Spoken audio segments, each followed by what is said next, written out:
friends, today we're going to be making a self-portrait inspired by the famous and one of my most favorite artists, Frida Kahlo. We're going to start in pencil, and when you use pencil today, I want you to do something called feather drawing. Feather drawing is really hard to see. It's very, very, very, very light. That is not feather drawing, and neither is that. This is feather drawing. The reason we want to do that is because we're going to be erasing most of the lines we make. If you don't feather draw, your lines won't go away. If you do feather drawing, it's like magic. Your lines disappear when you erase them. Perfect. We're going to be drawing ourselves, and most of the lines we make today are temporary, meaning they're gonna get erased. So I'm going to feather draw a line down the center and a line across. I'm dividing my paper into quarters. Right along the top there, I'm going to make an arc. That will be the top of my head. Then along the bottom, I'm going to make a smaller arc. That's going to turn into my chin. Now I'm going to connect those two arcs. What it's going to look like is that you have an egg that's sitting on the side that's smaller. If it's not perfect right now, I don't want you to stress out. We'll go back in and change later. Now we're going to make eyes. Your eyes are spaced one eye apart. So what I'm going to do is make a little circle, and then I'm making an arc over the circle. Now I'm going to measure that eye, and about one eye away, I'm going to make another eye. A circle with an arc over top. And again, if you're feather drawing and you make a mistake, it should be nice and easy to make changes. I'm drawing a little darker than I want you to, just so you can see. Now I'm going to make the pupil. The pupil is the part of the eye that's black. The part that has color is called the iris. Now I'm going to make an arc going under the eye. Now I'm going to make a line for the eyelid. It's starting right at the middle of the eye, and it gets gradually slightly bigger. Now I'm going to make a tear duct.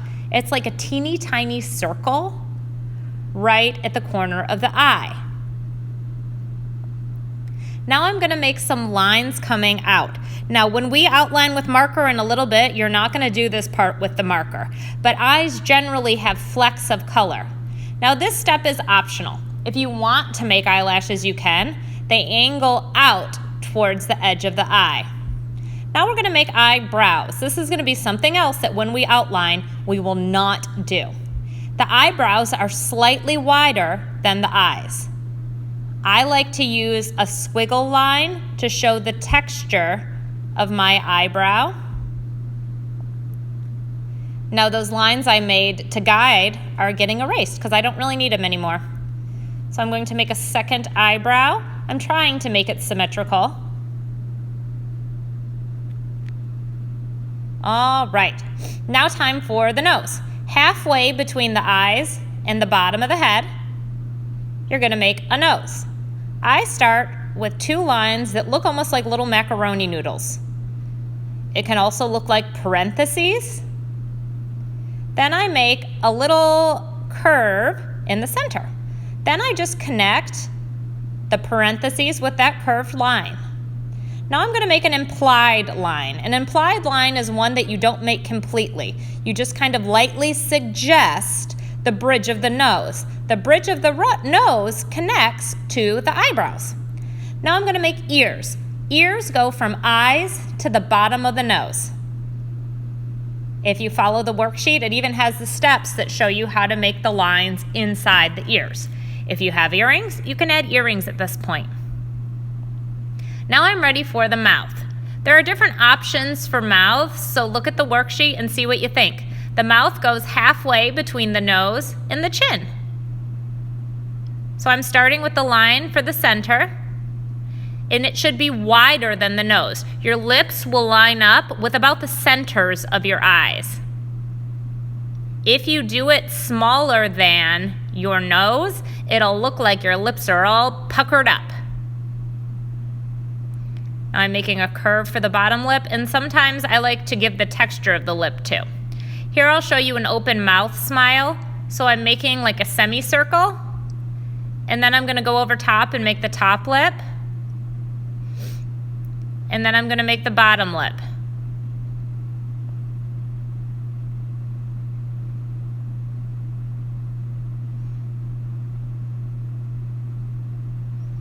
And then inside, I'm going to make the suggestion of teeth and tongue. So there's the tongue.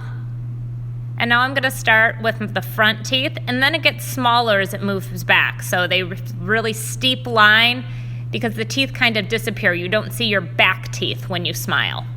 And I like to just shade it in to show that it's dark. So that's an option.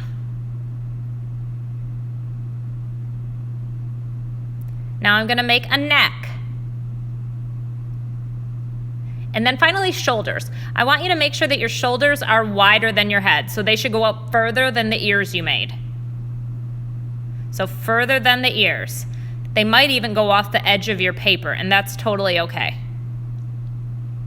Now comes hair. There are a lot of different options for hair. So I want you to kind of peek through the worksheet and see if any of these hairs look like your hair, or maybe you need to combine two different types of hair. My hair looks kind of like this one. So I'm going to start with the hairline where the hair meets the head, and it's not at the top of the head. It's about halfway between the tip top of the head and the eyes. So I'm making a line to show just the direction of the hair. So I have bangs, so I'm going to make my line for my bangs, and then I'm going to show where my hair parts.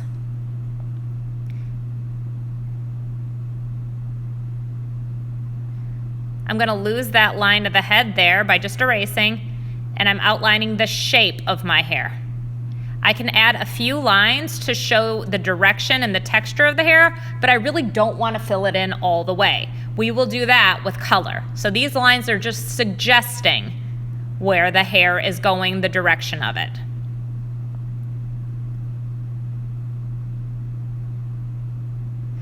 Now I can make small adjustments, like I think my chin is too big. So I'm going to erase the chin and make it a little smaller. This is like fine tuning. When you go in and make the changes, you look at it overall and say, what doesn't look right? And then you think, why doesn't it look right? Sometimes I can help you with this. Sometimes I look at things and I say, it doesn't look right and I don't know why. So if you do that, ask me for help. Then you're going to make clothes. Your clothes can be whatever you like. Maybe you're wearing fancy clothes with a collar and a tie or a bow tie. Maybe you have buttons. Maybe you're wearing a jersey. Maybe you're wearing a necklace or a scarf. Maybe you have glasses on. I don't know. Maybe you have a polka dotted shirt or a striped shirt or a zigzag shirt. Maybe there's a rainbow on your shirt. I don't know. Then you're going to outline. You're going to outline the lines, most of them. I am not going to outline and fill in all of my hair, and I'm not going to do my eyebrows either. If you do your eyebrows, it looks like you have on really, really heavy eyebrow makeup, and it's not good, people. I'm also not outlining any of those guidelines, those lines I made to help me in the beginning. So I am outlining the eyes. I am outlining the nose. I am outlining the lips.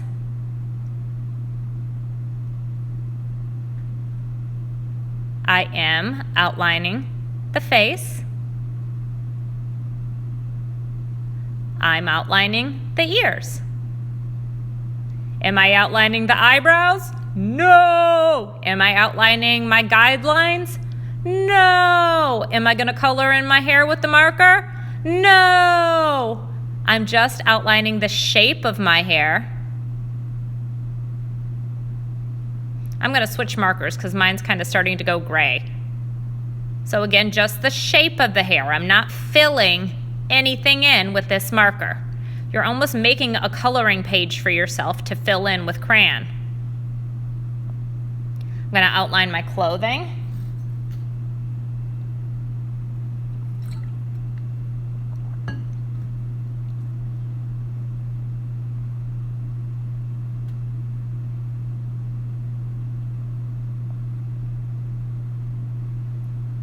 Now I'm going to erase pencil lines.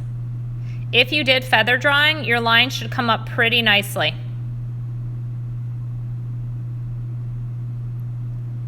I missed a couple spots here. That implied line on the bridge of my nose and my eyelashes.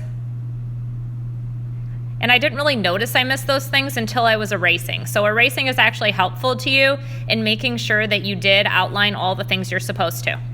So again, I'm not outlining my eyebrows, and I am not outlining the lines of my hair. Now I'm going to pick a background and fill it in. There's a background worksheet. You can pick one of these, or you can invent your own background. The choice is really yours, but we want to use pattern, something that is repeated in our background. Now it's time for color, baby, color.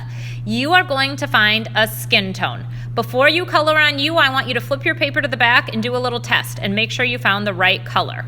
Sometimes people think a crayon color looks like their skin, and it really doesn't. There are a couple peaches that actually color yellow. There are a couple browns that really kind of color a red color. So make sure you test it, and if you cannot find your skin color, don't settle.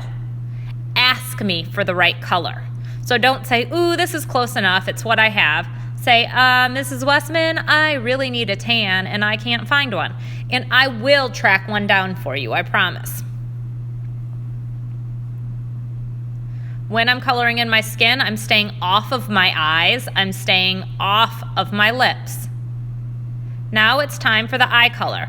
Again, I'm testing on the back. I have blue eyes, and that color actually is kind of purple. This one's actually kind of green. There's a blue color.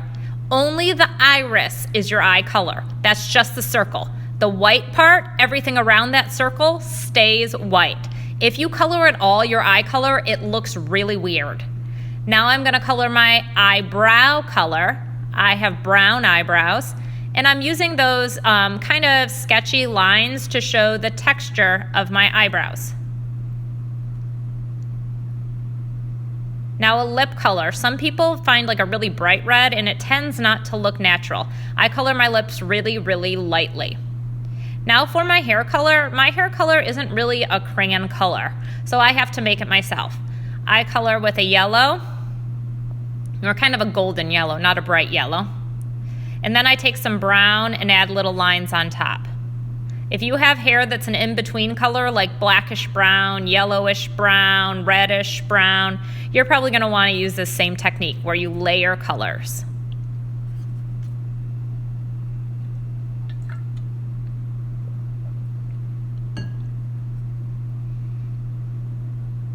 When you're layering colors, you don't want to color really dark. You kind of want to do a lighter coloring because it's hard to layer that color on top if you've already colored super dark with another color.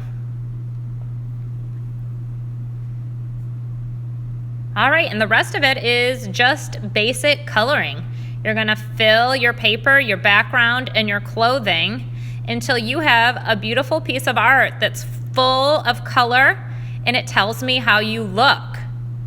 It's inspired by Frida Kahlo's work, but really it's all yours. When I see your art, I should see you. I should see the colors you love, the kind of clothing you like to wear. I can't wait to find out more about you when I look at your self-portrait.